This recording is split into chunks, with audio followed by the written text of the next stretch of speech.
nature ya shamo. Tolanda nature ya shamo.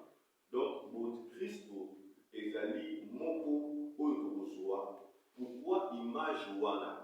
Parce que tout simplement langage moko au Christ azopesa na biso mais na tela ba image. Et on va travailler cette image. Il y a chameau. Et tout de suite, pensez à l'émotion, donc ça dit, où il va bien soit pour partager l'émission, et ça dans Matthieu 23, le verset 24. Matthieu 23, 24. Nature et la chameau. Matthieu 23, 24.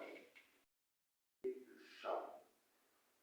Attendez, c'est que première image, où il y a allusion à chameau. Azoloba ke eza langage. Yesu azolobela ba religieux. Yesu azolobela ba pharisien. Yesu azolobela ba scribe. Yesu azolobela bato moko boye bakendaka na eglise. Bato moko boye bakambaka bato. Bato moko boye bayebi. Donc bayekoli bonzambe. Yesu alobi na bango ke abali pour attaquer bango na importance énorme oyo bapesaka na badetail na kati ya mosala na ye mais bazobosana oyo ezali l'essentiel oyo ezali le plus important, c'est-à-dire que mpo na bango toza na posa ya bato ebele, mpo na bango toza na posa ya gloire ya bapene gloire, toza na kupa louange ya malamu, toza na nini yango. Donc c'est-à-dire ezopesama plus importance na badetail na babiloko moko boye oyo ezanga oyo ezali selon eux bazomona yango important mais pas nzambe eza important te. Donc eza pas important te mais eza plus important te. Eza important mais pas plus important. Et tozomona ke bango babandaki kosenpenche plus na bango ezalaki babiloko wana. Mais oyo ezalaki le plus important oyo nzambe azosouligner ezalaki moko balotiango na mosika. Qu'est-ce qui est le plus important? Yango ezalaki moko ya lisolo na biso. Balobi la justice. La justice. Balobi babwaki oyo ezalaki la justice. Or, justice tobosana te ke nzambe na biso aza jukeni. L'éternel Dieu de justice. Ata yo takoli na injustice na yo, oko futa ba mbongo et pas bazuzi. Oko futa ba mbongo et pas ya avocat. Oko futa ba mbongo et pas ya je ne sais qui. Pour na yo o remporter victoire na eloko ezalaki ya yo te. Mais to bosana te justice na nzambe subaka na osali ne. Nzambe abengi biso na kotambola na justice. Non seulement abengi biso na kotambola na justice, mais abengi biso sur na kotambola na miséricorde. Miséricordieux na ye. Miséricordieux na ye. La miséricorde. Est-ce que otambolaka na motema na mawa? Est-ce que oza na mawa ya bandeko mosusu? Ou bien yo posa na yo eza kaka yo? Yo zalaka no kaka na centre. Yo kaka nde mutu fozala likolo ya baninga. Yo kaka nde fo domine likolo na nyonso. Batalela kaka yo, bapesa kaka yo, basuma kaka yo. Oh nzambe aza nzambe ya lolenge te. Aza nzambe ya mawa. Ayokaka mawa mpona mwana etiki. Ayokaka mawa mpona delese.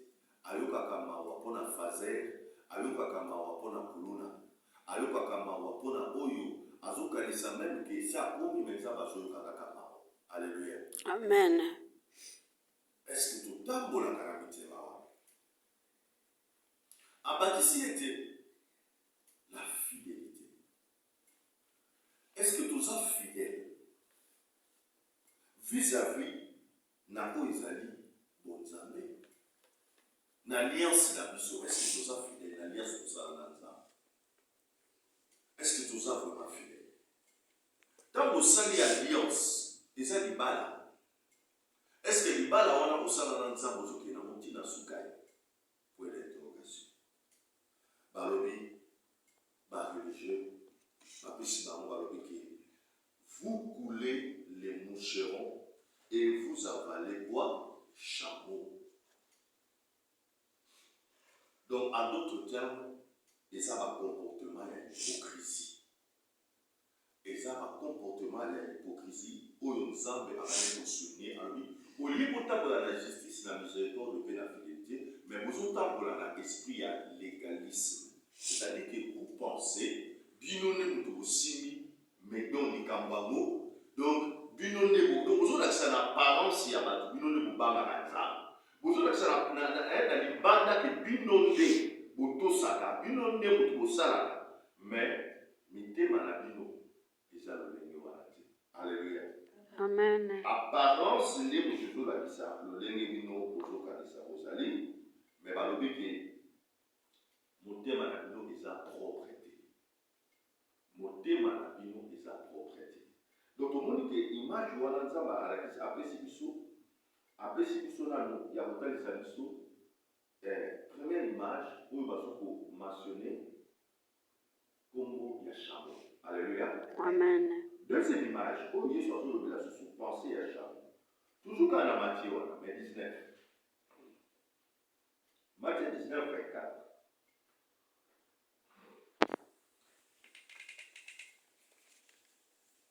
Matthieu 19, 24, maintenant on va dans la 23. Il est répondu, il est vrai que vous boirez ma coupe. Pardon. Voilà. Sobandina 23, je m'excuse. Difficilement dans les royaumes des cieux. Je vous l'ai dit encore, il est plus facile à un chameau de passer par les trous d'une aiguille qu'à un riche d'entrer dans le royaume de quoi? Des cieux. Tout le monde dit deuxième texte. Awa Yesu a souligné, et ça passe riche, mon toit reçu, à kota na bokonzi ya likolo ponani. Parce que quand il a dit, atondi na eloko oyo babengi avarice. Avarice. Atondi na bolingo ya nini ya mozwi. Pour ça, d'ailleurs, ça toujours avarice. Là, ça va ebele. Atondi na bolingo ya mongo. Oyo ezokangela ye nini royaume ya likolo. Donc ye na mbongo moto akota te.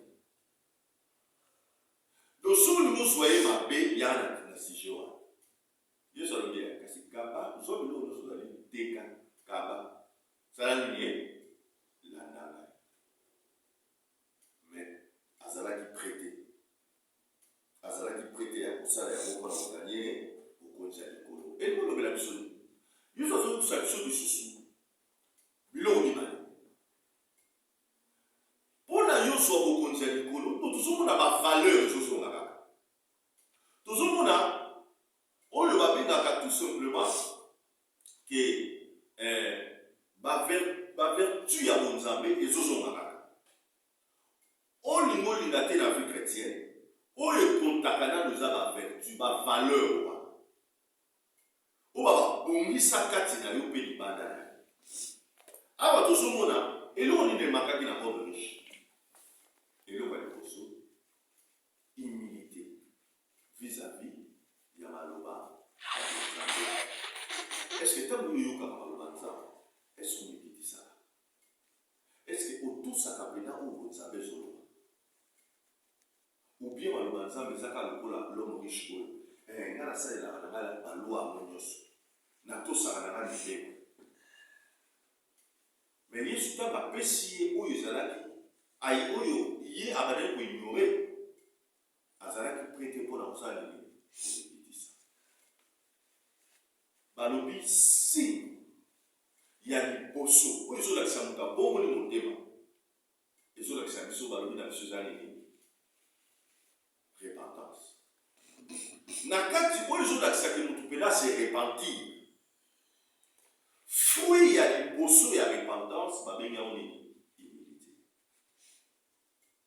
donc moto mpena amikitisi est-ce que es-tu prêt à komikitisa tomoni ke l'homme riche amikitisaki te akendaki na ye eloko ya mibale c'est la fidélité toujours tozozonga nango fidélité oyo est-ce que es-tu fidèle yango omona image wana ya poko ya chameau tozozongela tokesi kona pense ya chameau balobi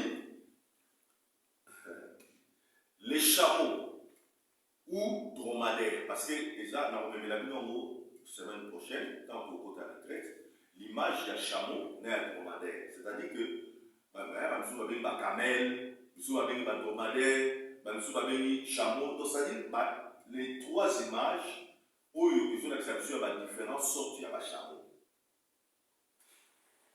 balobi espérance ya vie na ye eza 40 ans balobi ke chameau taille na ye ezalaka 1 mètre ya mobali azalaka na 1 mètre 80 jusqu'à 2 mètres na taille ya mwasi azalaka na 1 mètre 70 ou bien jusqu'à 1 mètre 90 et batalisi biso ke poids na ye ya chameau ezalaka 400 à 600 kg ya mobali ya mwasi 300 à 400 kg batalisi biso ke période de gestation na ye ezali 15 mois bazomema biso ke na Ancien Testament bokomona ke ce n'est pas pour rien yesu azolobela biso azopesa biso image ya chameau pourquoi bokomona ke babiloko nyonso touti kolobela humilité fidélité totrouva na chameau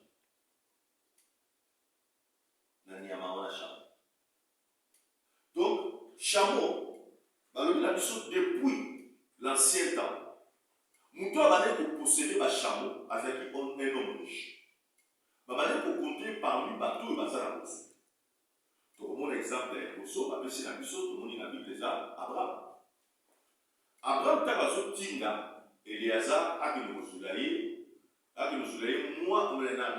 mwasi ya isaac apesaki ye chameau atambola na ye e tokosala te ke balobi ntango eliazar akomi abetaki libondeli na ye oyo akomelisa bachameau na ye mai ye wana nde mosungi ya Isaac. tomoni deja possession ya chameau ezalaki deja balobi na biso lisusu moto mosusu oyo aposedaki bachameau ebele ya job babengaki mpe homme riche abandaki koposede bachameau ebele donc kozala na bachameau bandaki kobenga ye à l'époque alors bachameau était 4 pattes il y a désert bandaki kobenga 4 pattes du désert pourquoi azalaki apte ya komema donc azalaki na makasi ya komema mutu ya komema bacharge ya mutu azalaki na doté na oyo babengi sobriété moko ya balégendaire donc chameau non seulement azalaki komema mais azalaki mpe na makasi ya koaffronter batempérant c'est-à-dire bamopepe ya désert toyebi ke na kati ya désert ezalaka facile te omona mopepe ye ezomema na bamabele ezomema na baoyo nyonso kokomema mais chameau abandaki koaffronter yango azalaki kovivre soki alie une fois mpe soki atondisi stock na ye ya mai akosala na ye bakilometre na bakilometre donc tozomona ke aza nyama moko oyo azopesa biso image ya tolaka nature ya chameau. Chrétien aza na nature ya chameau. Okomona makambo nyonso tozolobela nani chameau yango Christ azolobela biso okotanga mokanda 1 Pierre okotanga banini bamikanda ya bapaul okokuta yango Christ azosenga na biso. Amen. Balobi, toutes les aptitudes nous montrent l'importance de la résistance na kati ya vie chrétienne na yo, de l'endurance. Endurance ezosenga na vie chrétienne na yo. Donc ozala résistant. Tant que pepezo ya zala résistant. Amen. Tant que kuna ba ezoningana, pone mema bato, zala na résistance. Endurance. C'est-à-dire qu'il n'est jusqu'au bout. Persévérance. Qu'il n'est jusqu'à la soupe. C'est-à-dire que aux âmes de malgré ma mourir, malgré mon pépé, malgré la situation de ce que là, zala résistant, zala endurance, zala persévérant. Amen. N'est-ce pas tout le monde but ya chameau et sa destination. Alléluia. Tant que si la place ici le couteau qui déplace pour à comisa yo même pas épreuve yé nanzela chameau a résisté à kenda la moti na suka yango mokanda 1 Pierre 5 9 le na biso résister au diable avec la foi ferme yoko soko za la foi o eza ferme te ba ko tebisa yo. Alléluia. Paul a dit à Timothée combat le bon combat de quoi? De la foi. Alléluia. Ça dit foi na yo olingo lingate e koningana. Balobi la sobriété. Oyo ekutama ki na kati ya oyo ekutami na kati ya chameau. Eza moko ya ba modèle na biso oyo ezomema biso aussi ezobenga biso l'invitation. Tala ndenge 1 Thessaloniciens 5 azolobela. 1 Thessaloniciens 5 aussi c'est lobi na biso. Ne dormons donc point. Kolala te. Alléluia.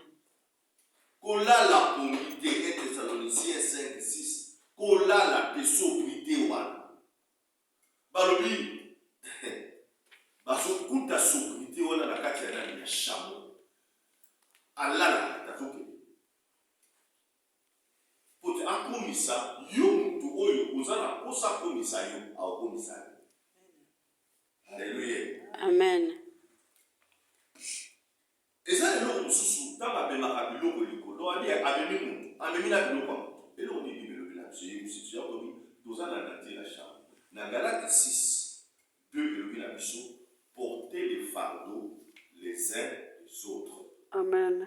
Et vous accomplirez ainsi la loi de Christ. Et ce n'est pas biso to mimana mikuma na biso les uns les autres. Les autres. Ce qu'on puisse appeler tout même à Mikuma Baninga, mais tout ça n'est pas à poser Mikuma Baninga. Et t'as écoute. Non.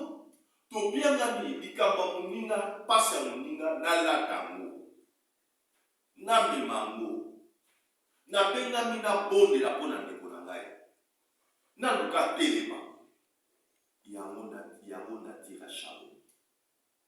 Malgré bien aimé. Nous sommes dans l'image où nous avons la tisana chamois. Donc, on appelle un kilo. Tel kilo. Mais, à ce stade, à comme ils sont dans la ligne, La destination. l'image à ça. Dans le but toujours la pensée à votre président, la pensée à Charles. Donc, ils ont le que chameau, même dans l'époque, il y avait Jean-Baptiste. Jean-Baptiste, à Kolaki, Azalaki, pour l'exactant, ici, quand même, chameau, Bazaki, parce que Jean-Baptiste, a vraiment la il y a chameau. Matthieu, chapitre 3, verset 4. Jean-Baptiste, a mané Kolata, Bilamba, où Azalaki, a un point de chameau. Donc, tout ça, Batou, Oyo, tout ça, la nature, il y a chameau. Tout le monde a que pourquoi? Parce que au moment où ma petite image va le dire, vêtements on a un chameau et c'est là qui est bien pour l'environnement parce que son peuple non chameau ndenge aza wana tozomona mopepe bahiver banini ezoya azoresiste. Donc soki olati poso na ye donc oza mpe motu moko oza mpe na kati ya bri. C'est-à-dire mopepe soki eye deja batisa yebela ye. Soki alati nini na ye poso na ye eosungaka ata soki malili ye. Amen. Bien-aimé, tolati kati na biso na dieu ya chameau. Et c'est toujours le blacard à mon peuple. Toujours le blacard à ma neige. Ah, chameau. Mais le mot il m'a cassé. Quand la carte n'a pas qu'à désert. À 50 degrés. À 55 degrés. Où il y a mouille. Malgré mouille. Hein? Malgré mouille. Mais, à résister. À résister à la mouille. À résister à la température. Mon peuple à résister même à la carte à l'hiver. Mais azokomisa mutu wapi na destination. Alléluia. Amen. Balobi la peau ya chameau et ça lokola image que nous avons bazopesa. Vous comprenez en tant que kota peut-être pourquoi nous avons la nature ya chameau. Bien aimé, poso wana ya chameau. Kati ya chameau. Ezolobela biso, ezopesa biso ba message ya par rapport ya vie chrétienne na biso. Alléluia. Amen. Mais l'autre côté, c'était là, n'a pas eu à bénir caca, pour son aïe. Donc, nous avons la poste. Nous avons la poste. Soit au côté de la carte à chameau, au bout de ce logo, ni balai. Pour les autres intéressés, par rapport, il n'y a pas de là qui n'a tiré à chameau. Donc, pour se déjà à chameau, ils ont résisté dans ma camionnerie, dans ma mouille, dans ma mouille, tout ça, par exemple. Mais la carte à chameau, Balobi, à la réservoir, il se souvient maille. Na kati ya chameau aza susu na bosi donc boss donc aza susu na kikungi na ye wana kati ya kikungi ya chameau mpe lisusu toyekola lisusu basoleza na kati. Amen. Yango balobi tolaki nature ya chameau. Alléluia. Nous avons reçu la nature de chameau mpe kitomana donc okota retraite na biso tozwa ntan na biso toma ya kodevelope na yango basizio wana nyonso. Donc, nous avons comprendre que tout bien gagné, tout bon là. Tout bien gagné, tout pour maintenir la destination pour la chameau. Alléluia. Amen. Donc, nous sommes là, les gens qui ont la carte on a eu, on a fait des actions dans ce cas. Alors, pour la chameau, et ça, image au point la fait ça sur la Éphésiens 10 à 18. Pour la révélation. Alors, il y a une chose pour ma chrétienne. Et c'est que nous là dans armure, il y a vous savez, la armure divine, oyo eko aider yo na ba moto, na mipepe, na nyonso oyo ezali ya muna akokila. Alléluia. Alléluia. Et c'est que donc tozomona que tant komi chrétien, ça bapesi yo ebundeli, ça bapesi yo bilake. Alléluia. Bilakeli oyo nzambe azopesa yo ekoede yo oresiste ekoede yo okende mosika. Alleluya. Amen. Donc tozomona bonzambe na bonzambe. Alléluia. Ya pensé ya image wana ya chameau nyonso banamilobela ki chameau papa te eza na bapassage ebele apelisi biso image ya chameau. Mais chameau wana azopesa biso mwa mayele moko ya bonzambe oyo biso tozozwa na kati ya nature ya bonzambe. Alleluya. Amen. Chameau nzambe apesi yo baarmure. Donc tolobi ke moi température to bapepe ya bahiver ya nazokende tina destination. Nzambe apesa nga ngolu ntango tolinga Israele otako image wana ntango naopesa biso babisi tozozala mpele ke ntango tokomina Israele nazoki ngolu wana bakatana likolo kowa ntango donc akitaka pena donc herbe akiti tomati ntango atikaka na kamarade olingoyi likolo ya lizo okobila likolo. Donc nazomona sikoyo tala sikoyo bayokoyi bazotraverse badésert azwi ngolo aucho likolo meye makolo na ye ezoniakaba mabanga ezoniakaba donc ameneno na bapardona ndani loko na balebele yango Amen. meye wana azota si bisika lilobaki na yake mais ça c'est là que déjà balobi azosala bakilomètre parce que azalaka mitie ewa azalaka ntango azomela maiko azala deja na azoboma losaka azotambola wana azobendaka ndamona kala dimension balobi nous avons reçu la nature du champ pour recevoir la nature champ pour développer yango tokotala mokilo na kokota mokre eza deja bakongo ya biloko na komisaki deja par rapport au niveau za badosene ya situation ya retraite oyo na basunga biso akotisa biso toba na kati ya mokilo tokomprendre besoin vu que te ezaka na basiluka te ezazala na chrétien yango yesu akoka atelisa biso lokola bavalide bareligieux mpona bango ezali aomoni tala oyo tosali tala oyo toza tala nini tolati te yesu atozela biso na bango alleluya Amen. azozela biso na oyo babengi tout simplement bavaleur ya Hallelujah. yango tozolakisa bavertu oyo azotalisaka biso e esengi na biso bavaleur wana na bavertu donc bavertu wana tolakisa na mokili eza différent loba na nga oyo yokoloba mais kuta na nga bavaleur loba na nga oyo yokoloba mais kuta na nga bavertu wana ya nzambe Amen.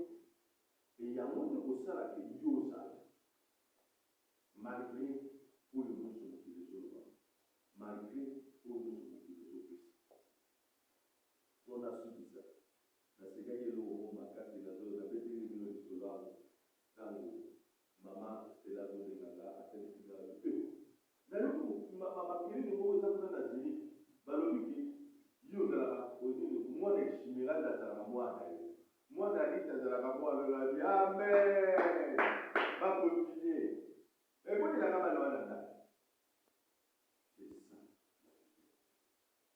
c'est ça baopesi na baoyo bapesaka te baopambula na baoyo bapambulaka te me balobi le problème c'est quoi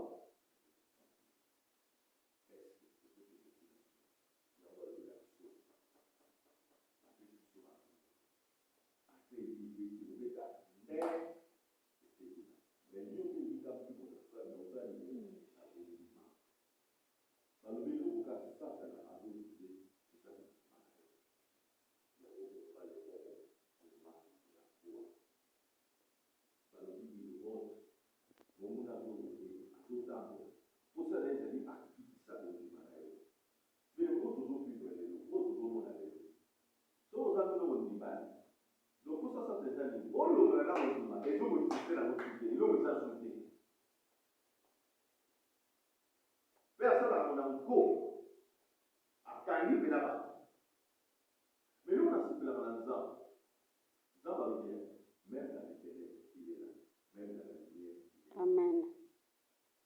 Bonzambe eza partout. Oyo ndi mwana yaloka ndotulo bakala satana okala nzamba wezoka yibo. Yeza babola la diocité. Différence c'est ça. Mais avant de la statue que oyo ya mabe ezali. Mais il faut qu'il y ait un mauvais.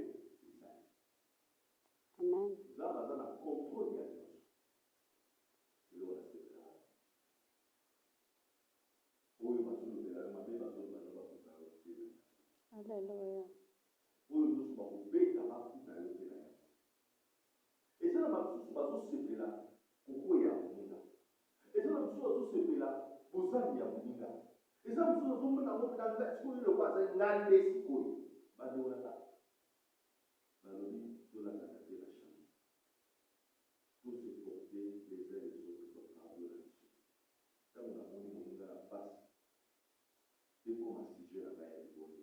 Amen. Amen.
Amen. Donc voilà un peu la pensée. Pour l'exemple de la vie. Comment est-ce